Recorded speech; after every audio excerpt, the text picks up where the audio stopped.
Alors, Guillaume, vous êtes chargé de recherche à l'équipe TAU. Qu'est-ce que ça veut dire, TAU? Tackling et the Underpacified. En fait, c'est l'ancien nom de l'équipe, c'était TAO, et c'est beaucoup plus clair. C'était thème, apprentissage et optimisation. Donc, essentiellement, l'équipe fait de l'apprentissage et de l'optimisation. Ça se prononce pareil. Voilà, c'est ça. En fait, on était obligé de changer de nom d'équipe. C'était la règle à l'époque, ça a changé maintenant. Bien. Donc, on a remplacé TAO par TAO. Voilà. Donc, je suis donc à l'INRIA Saclay dans l'équipe TAO. Et on va lancer, voilà, le temps d'agrandir.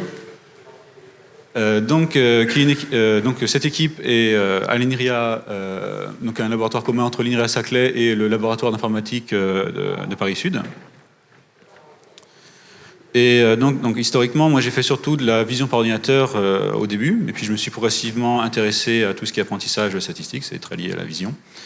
Et ces derniers temps, j'ai fait surtout des réseaux de neurones. Donc là, je vais vous parler des sujets de recherche actuels en réseaux de neurones. Donc il y a un volet théorique. Donc dès qu'on fait des réseaux de neurones, il faut savoir qu'un réseau à entraîner, c'est assez coûteux en temps. Et donc, un des grands sujets, c'est de savoir si on peut automatiser toute la recherche d'hyperparamètres, c'est-à-dire l'architecture, le learning rate, enfin le taux d'apprentissage, toutes ces choses-là, pour aller beaucoup plus vite. Donc ça, c'est un sujet de recherche important. Il y en a un autre dont je vais vous parler un petit peu, c'est les preuves formelles. Est-ce que c'est possible d'avoir des garanties sur un algorithme d'apprentissage? Habituellement, non, mais on va voir qu'il y a des exceptions. Et toute une fraction de l'équipe est en train de se tourner vers les sciences du numérique, enfin la simulation numérique, au sens de si vous voulez faire une simulation du genre de la mécanique des fluides, par exemple, vous voulez regarder comment se passe un écoulement d'air sur une aile d'avion, vous avez besoin de quelque chose qui est assez précis en temps et en espace pour pouvoir obtenir toutes les turbulences qui risquent d'arriver. Et donc, on essaye de mettre de l'apprentissage statistique là-dedans pour accélérer les simulations et gagner plusieurs ordres de grandeur en temps de calcul. Au niveau application, donc je collabore avec un certain nombre de personnes différentes qui sont experts de leur propre domaine. Moi, je suis plutôt du côté machine learning en général. Et donc, un premier exemple d'application, c'est la génétique des populations. Donc, vous échantillonnez l'ADN de, par exemple, 20 personnes sur la planète, et vous essayez, à partir de ces données de maintenant, l'ADN de maintenant, de deviner quel était le profil historique de la démographie ces 10 000 dernières années, par exemple. Vous pouvez faire ça avec des plantes, avec des animaux, etc. Et l'idée, c'est qu'il y a en fait des informations qui restent dans les corrélations entre les mutations qui permettent de deviner quand était, par exemple, le plus grand ancêtre, le dernier ancêtre commun des individus, etc. Un autre sujet d'application qui intéresse beaucoup tout ce qui est la biologie cellulaire et l'industrie pharmaceutique, c'est le repliement de protéines. Donc vous avez une molécule, vous voudriez connaître ses propriétés chimiques, et en fait ces propriétés, ça ne dépend pas juste de la formule de la molécule, ça dépend aussi de la façon dont elle se replie en 3D. Donc là, ici, on utilise du deep learning pour essayer de prédire toutes les façons possibles dont cette protéine peut se replier.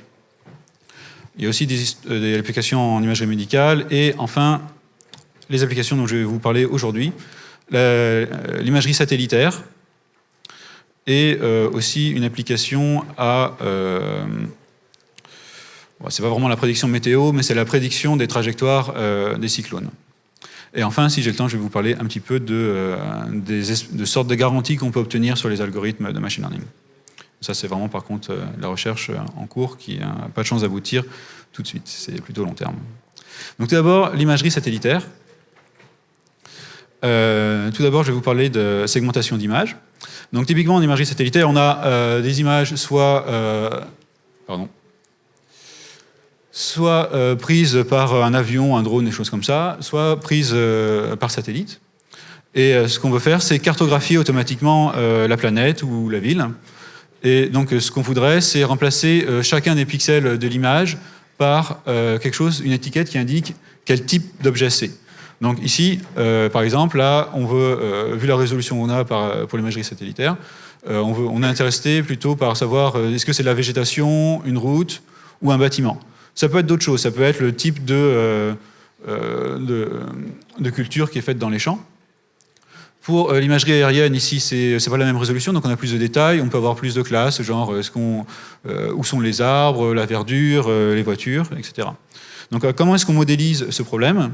Ce qu'on veut, c'est que, à chaque pixel associé, une étiquette d'une classe. Donc on a défini les classes à l'avance, par exemple route et bâtiment, et on veut à chaque pixel associer sa classe. Alors c'est un peu différent de ce qui se faisait à l'époque en vision par ordinateur, donc ça c'était il y a plus de 5 ans. D'habitude, les réseaux qui étaient entraînés, c'était plutôt par reconnaissance d'objets, mais c'est-à-dire on donne une image et on s'attend à avoir une étiquette. C'est-à-dire qu'est-ce qu'il y a dans cette image? Il y a un chat, un chien ou une chaise, mais c'est juste une information pour l'image. Donc nous, c'est pas ça qu'on veut. On veut pas juste pour une image donnée, juste une information qui est extraite, mais on en veut une par pixel. Donc alors je vais vous résumer un peu rapidement, en gros 3 ans de travaux en 30 secondes, qui sont tout ce qu'on a fait sur la recherche d'architecture de réseaux de neurones qui permettent de faire ce genre de choses. Et essentiellement, le point clé, c'est qu'on a besoin de traiter plusieurs résolutions à la fois. Si on raisonne au niveau du pixel seulement, les images sont déjà assez bruitées et la couleur juste d'un pixel ne va pas être suffisamment informative pour savoir quel type d'objet on est en train de regarder. Par exemple, si vous avez le toit d'un bâtiment ou une route, les deux peuvent être gris. C'est pas vraiment suffisant. Donc on a besoin de raisonner à différentes échelles, et la plus grande échelle, c'est l'échelle plutôt de l'objet. C'est-à-dire on va avoir des neurones qui vont regarder un grand patch autour de ce pixel, qui vont donner une information sur quel type d'objet est dans le coin, mais c'est pas quelque chose de précis. C'est comme pour la classification d'images avant, on va avoir une étiquette vaguement localisée, mais on a aussi besoin d'avoir des détails au niveau du pixel pour savoir où sont exactement les bords. Donc ici, on a testé plein d'architectures pour finalement obtenir des choses qui maintenant sont proches des UNET pour ceux qui connaissent, où essentiellement on mélange toutes les résolutions pour extraire l'information à tous les niveaux et bien les mélanger. Alors, le type de résultat qu'on a, donc on a une image en entrée, ça c'est ce qu'on voudra obtenir, la vérité terrain. Et ce qu'on obtient, donc c'est... si vous regardez dans les détails, il y a des différences, mais ça, c'était ce qu'on obtenait déjà il y a 4 ans. Donc on avait créé un benchmark sur ce type de données. Et donc on a pu voir la progression des divers labos de recherche dans le monde qui sont intéressés à ce benchmark, et voir l'erreur vraiment réduire avec le temps de façon assez impressionnante. Et justement, en parlant de vérité terrain, il y a un problème, c'est d'où vient cette vérité terrain, parce qu'on ne peut pas entraîner un réseau sans avoir beaucoup de données. Alors là, c'est un peu la situation rêvée. On a énormément de données. On a des images satellites. Alors on en a plein quand on travaille avec le CNES, par exemple, qui nous les fournit. Sinon, effectivement, c'est un peu plus difficile. Et on a... la vérité terrain, d'où elle vient, c'est extrait des plans du cadastre, en fait, tout simplement. Si on veut retrouver les bâtiments, on a énormément de vérité terrain. Donc là, c'est la situation rêvée pour entraîner des réseaux de neurones à grande échelle, à l'échelle d'un pays, d'un continent, etc. On a tout ce qu'on veut. Il y a un petit problème, c'est que, en fait, ces données sont souvent mal recalées. C'est-à-dire qu'on a l'image, on a ce qu'il faut deviner, et pourtant, c'est pas bien en face. Il y a un décalage typique de 30 pixels entre le coin du bâtiment ici et où il est censé être. Alors parfois, ce décalage est plus grand que la taille du bâtiment, ce qui est un peu embêtant, parce que du coup, ça veut dire qu'on apprend un peu n'importe quoi. On apprend qu'on doit dire un pixel qui fait partie d'un bâtiment, alors qu'en fait, il est complètement à côté. Et donc, la problématique ici, c'est de savoir comment est-ce qu'on peut recaler ces données. Alors, d'où viennent d'abord ces problèmes de recalage? Ça vient tout simplement de la façon dont ces images ont été acquises. Simplement, si votre satellite n'est pas pile au-dessus, et il a un certain angle de vision, les bâtiments qui sont plus hauts sur une colline, ils vont simplement être décalés dans l'image projetée, qui est prise par le satellite. Aussi, les toits des bâtiments vont être complètement à côté de la base. Donc voilà, il y a un certain nombre de déformations qu'on peut essayer de corriger si on connaît le profil du terrain, etc., mais on ne peut pas tout corriger non plus. Alors comment on va modéliser ce problème ici? On a une image, Une déformation, qu'est-ce que c'est une déformation? C'est juste un champ de vecteur dans R2, donc à chaque pixel, j'associe un petit déplacement qui est juste un vecteur dans R2. Et ensuite, on compose les deux pour obtenir l'image déformée. Donc voilà, ça c'est juste les notations. Donc on a une image, on a la déformation. Et comment on modélise le problème? On va chercher la meilleure déformation pour un certain critère qui va aller recaler nos deux images en entrée. Donc on a deux images, l'image satellite et le plan du cadastre. Et donc, quel est le critère qu'on va optimiser ici? C'est un critère de cette forme-là, où on va essayer de minimiser l'erreur en moyenne sur notre dataset. L'erreur, c'est quoi? C'est la somme sur tous les pixels de l'image du décalage entre la déformation qu'on avait prédite et la déformation qu'il fallait trouver. Alors le problème, c'est que en fait, si on fait ça, ça a l'air bien posé, mais ça ne marche pas du tout pour un certain nombre de raisons. Une, c'est que en fait, c'est beaucoup trop difficile comme problème. À chaque pixel, on demande où est-ce qu'il veut se placer dans un rayon typiquement de 25 pixels autour. Et 25 pixels, c'est beaucoup. Si vous regardez 50 x 50 pixels, vous avez des milliers de possibilités. C'est un problème qui est beaucoup trop dur.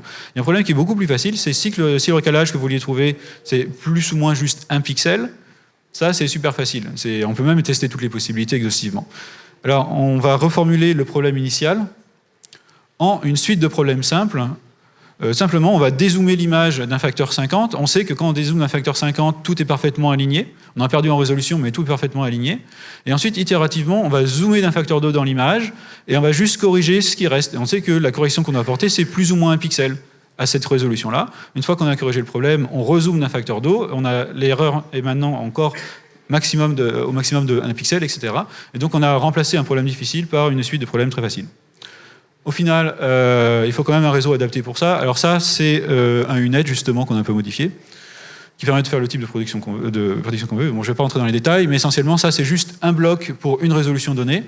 Et en fait, on a donc une chaîne de traitement multi-échelle avec cette chose à entraîner pour chacune des résolutions. Ça fait énormément de paramètres, c'est très très lourd. Et donc, en fait, il y a plein d'astuces pour réussir à entraîner ce réseau que je ne vais pas détailler.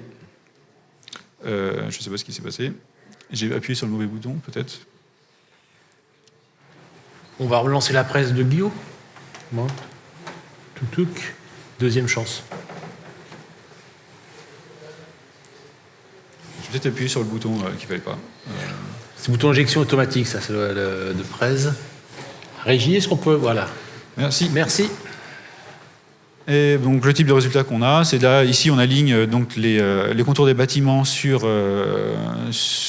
l'image, mais il y a d'autres cas d'usage. On peut par exemple ici aligner, alors là c'est le bord des trottoirs en même temps, mais on peut faire à peu près n'importe quoi, il faut juste rentraîner l'algorithme et la pipeline marche pour un certain nombre de choses. Alors une question qu'on s'est posée aussi, c'est est-ce qu'on ne peut pas apprendre directement à partir des données qui sont bruitées? Ce serait quand même plus facile. Alors, on a essayé, et donc ce qu'on se disait, c'est que si on a un bruit typique de 30 pixels dans les données sur lesquelles on s'entraîne, on s'attend à ce que le réseau qui a été entraîné, il fasse à peu près le même type d'erreur. Alors là, c'est vraiment étonnant ce qui s'est passé, c'est que donc on entraîne sur ces données qui ont genre une variance de 30 pixels, et les prédictions qu'on obtient avec un entraînement juste normal étaient juste de l'ordre de 3 pixels d'erreur. Et donc la question, c'est comment est-ce que c'est possible, à partir de bruit dans les données, de faire mieux que ça. Donc voilà, pour vous montrer à quel point c'est assez inattendu, c'est que la vraie vérité de terrain, c'est celle qui est en vert, mais celle qu'on nous donne, c'est en rouge. Donc on va apprendre à partir seulement de données en rouge, comme ça, et au final, on arrive à faire des prédictions qui sont de l'ordre de la vraie vérité terrain. Alors comment est-ce que c'est possible ? Donc là, c'est ce qui se passe. En fait, on entraîne le réseau sur les données rouges, on obtient les bleus, on réentraîne sur les bleus, on obtient les vertes qui sont à peu près parfaites. Alors comment c'est possible ? Eh bien, imaginez que vous ayez un même exemple que vous donniez plein de fois et l'étiquette que vous associez est bruitée, mais de façon indépendante. C'est jamais le même bruit que vous rajoutez. Donc si vous considérez 1000 fois ce même exemple, mais avec 1000 bruits différents, en fait, le réseau, il va voir tout ça, il va moyenner le bruit, et en moyenne, le bruit, il va s'annuler du coup. Donc c'est ce qu'on a étudié dans des travaux assez théoriques sur comment est-ce qu'on peut quantifier cet effet de débruitage automatique par le réseau. Et ça fait intervenir une notion de similarité entre les exemples, parce qu'on ne donne jamais exactement 1000 fois le même exemple avec des étiquettes différentes. On va donner 1000 exemples qui se ressemblent un peu, mais se ressembler un peu, c'est pas selon notre critère à nous, c'est selon la perception du réseau de neurones. Donc on a dû quantifier ce que ça voulait dire être similaire pour un réseau de neurones, donc ça conduit à un certain nombre de travaux, et ça nous a permis de quantifier cet effet de débruitage. Et ça nous permet aussi en fait d'analyser un peu le réseau, c'est-à-dire quand on lui donne un exemple et qu'il donne une prédiction, on peut lui demander mais sur quel exemple est-ce que tu te bases pour faire cette prédiction, quels sont les exemples dans l'ensemble d'apprentissage qui ressemblent le plus à celui que tu viens de traiter, de ton point de vue. Voilà. Donc je vais passer tout ça. Je vais vous parler maintenant d'un deuxième sujet, qui est la prédiction de trajectoire de cyclone. Un cyclone, voilà, on en voit assez régulièrement tous les ans. La question, c'est que parfois ça fait un peu de dégâts et on aimerait bien prédire la trajectoire du cyclone. Alors, non seulement sa trajectoire, mais aussi son intensité. C'est-à-dire, on va regarder, on a un bout de la trajectoire jusqu'à maintenant, et on va essayer de prédire où est-ce qu'il va être dans 6 heures ou dans 24 heures, etc. Et est-ce qu'il va se renforcer ou s'atténuer. Alors comment est-ce qu'on peut faire ça ? Déjà, il faut des données. Alors des données, on en a plein, on a de la chance. Là, on a 40 ans d'enregistrement de trajectoire de tous les cyclones sur la planète. Donc ça, c'est une base qui est sympathique. Mais ça, c'est seulement une trajectoire. On a quelque chose qui est encore plus sympathique. On a toutes les données de température, de pression, de vent sur toute la planète depuis 50 ans.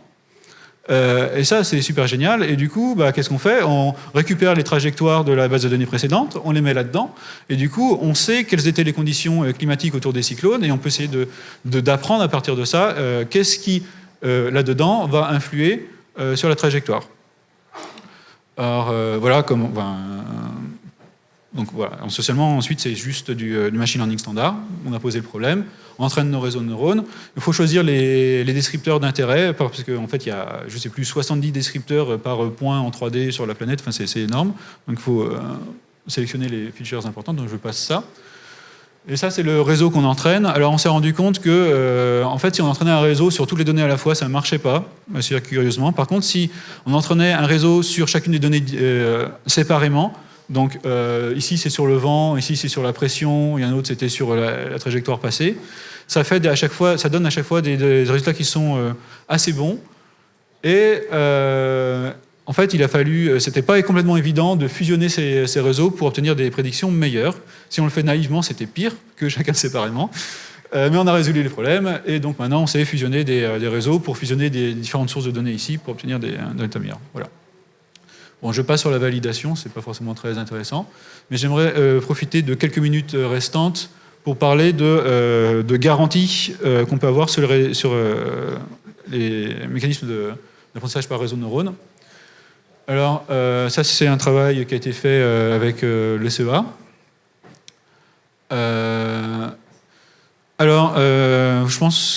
Je ne sais pas si vous êtes tous au courant, mais les réseaux de neurones, ça a quand même un certain nombre de limitations. Même un réseau qui marche très bien, par exemple, ces réseaux qui ont des super bons scores sur ImageNet, qui arrivent à très bien classifier les images.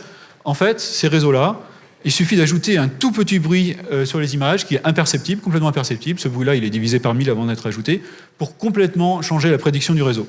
Donc ici, vous avez quelque chose qui a été entraîné à reconnaître les bus, les autruches, tout ce que vous voulez. Et en fait, il existe des perturbations vraiment invisibles que vous pouvez rajouter aux images qui changent complètement la prédiction du réseau. C'est ce qu'on appelle les attaques adversariales.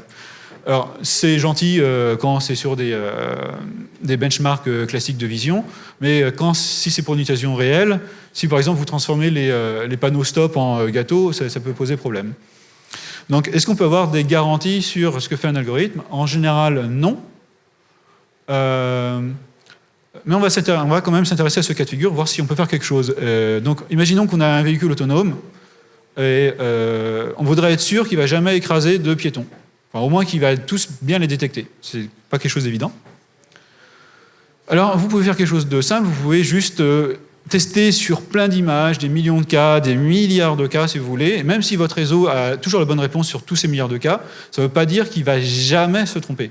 C'est juste qu'il ne s'est pas trompé sur les tests que vous avez effectués, mais ça ne donne pas de preuves formelles, mathématiques, qui ne se trompera jamais. Et d'ailleurs, il y a un cas ici d'accident dont vous avez tous entendu parler, je pense, où il y a eu un problème entre la confusion du ciel, de la couleur du camion et la route, et voilà, accident. Donc comment est-ce qu'on peut être sûr que ce genre de choses ne va pas se produire, ou est-ce qu'on peut au moins les détecter et savoir à l'avance que le réseau ne sait plus ce qu'il fait? Alors pour ça, on va utiliser des preuves formelles, qui sont un outil qui a été développé depuis un certain nombre d'années, mais appliqué à des types de programmes assez spécifiques, qui ne sont pas du tout les réseaux de neurones, qui sont vraiment des choses très différentes.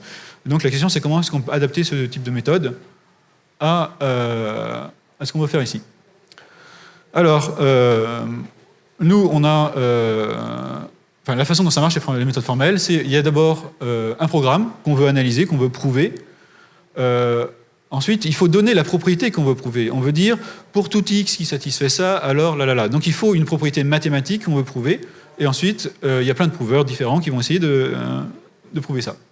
Si c'est pas vrai, ils vont retourner un contre-exemple. Et c'est aussi informatif. Alors le problème, si on applique naïvement ce genre de méthode au réseau de neurones, c'est parce qu'elles ne sont pas vraiment faites pour, on a une complexité qui est de l'ordre de 2 puissance le nombre de neurones dans le réseau. Donc si vous avez des millions de neurones, c'est le cas habituel, donc là, c'est même pas la peine d'essayer d'appliquer, ça ne marchera pas. Ceci dit, la communauté d'apprentissage statistique s'est penchée sur le problème, et il y a plein de nouveaux algorithmes pour les preuves formelles qui ont débarqué. En particulier, ici là, je vous montre un cas d'un réseau qui avait été appris, donc il y a dans plusieurs milliers de neurones, qui a été appris pour apprendre à rediriger un avion en fonction de ce qu'il voit. C'est-à-dire, les données, c'est la position et la vitesse des avions qui sont en train d'arriver. Ensuite, la sortie, c'est la décision. Est-ce que je vais à gauche, en bas, en haut, etc. Et ce réseau a été appris et il a été prouvé formellement que du moment que ce qu'on lui donnait en entrée, c'était vrai, c'était bien la vraie position et la vraie vitesse des avions, il n'y aurait jamais de collision. Donc là, il y a vraiment une preuve, donc il est possible de prouver des choses. Le problème, c'est que nous, dans notre cas du piéton qu'on veut détecter, il faut pouvoir formaliser ça. Il faut dire, pour toute image qui contient un piéton, ce piéton est bien détecté. Mais c'est quoi un piéton? On doit donner une formule qui dise « ceci est un piéton dans une image ». On doit caractériser l'ensemble de toutes les apparences possibles d'un piéton dans une image. On n'a pas de formule pour faire ça. Donc on est un peu coincé.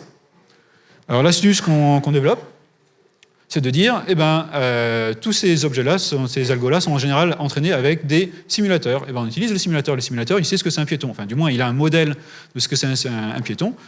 Et donc, on va utiliser ça pour dire, quelle que soit l'image qui est générable par ce simulateur qui contient un piéton, soyons sûrs de détecter ce piéton. Voilà, donc c'est l'idée principale. Je passe sur les détails, mais ça nous permet d'exprimer donc ces propriétés et ensuite d'essayer de prouver des choses. Alors ça, c'est juste un travail qui commence. On a toujours des problèmes de complexité, donc on n'arrive pas à prouver des véhicules autonomes, mais on arrive à prouver juste des tout petits réseaux de neurones sur des images 7x7, des choses comme ça. Mais donc on travaille sur la complexité de l'approche et on a de très bonnes pistes. On a de bonnes raisons de croire que, je sais pas, dans 10 ou 20 ans, peut-être qu'il y a certains types de réseaux de neurones, de certaines tâches qu'on pourra prouver. Donc c'est pas le cas général. En général, on ne peut pas avoir de garantie sur un réseau de neurones, mais quand vous avez un simulateur, il y aura des choses peut-être qu'on pourra prouver. Voilà, je vais m'arrêter là. Ah si, alors juste, du coup, on a développé une librairie qui permet de traduire les réseaux de neurones en un langage qui est interprétable par les solveurs des méthodes formelles. Et je vais juste m'arrêter là, si vous avez des questions.